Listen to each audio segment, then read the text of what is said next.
যোৱা 25 তাৰিখে যিটো নিৰুদ্দেশৰ ঘটনা হৈছিলে তো তাত এটা কেছ ৰেজিষ্টাৰ কৰা হৈছে আৰু সেই সংক্ৰান্তত আমি যোৱাকালি ৰাতি দুজনক ধৰা হৈছে আৰু দুজন বৰ্তমান আমাৰ পুলিচ কাষ্টডিত আছে আৰু তেওঁলোকৰ ইণ্টাৰোগেশ্যন চলি আছে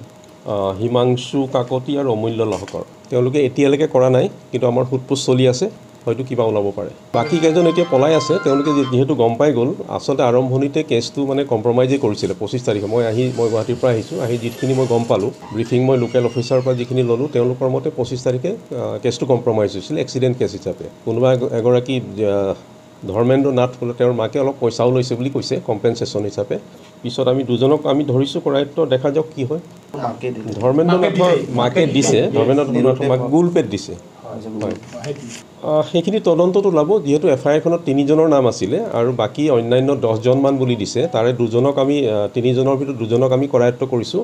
আৰু বাকী এজন এফআইআৰ নেম একিউজ পলাই আছে আৰু বাকী যি 10জনমানৰ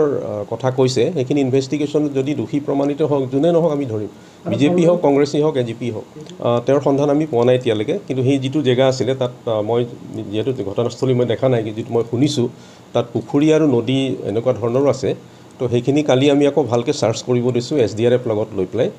তো এক্সিডেণ্টটো হ'ব পাৰে এতিয়া আমি কৈ দিব নোৱাৰোঁ মাৰ্ডাৰ বুলি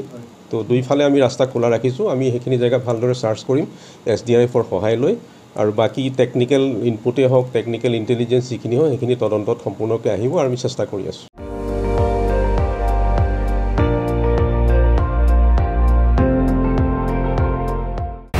আপুনি চাই আছে ND24 সৰ্বশ্ৰেষ্ঠ নহয় সৰ্বোত্তমৰ দৌৰ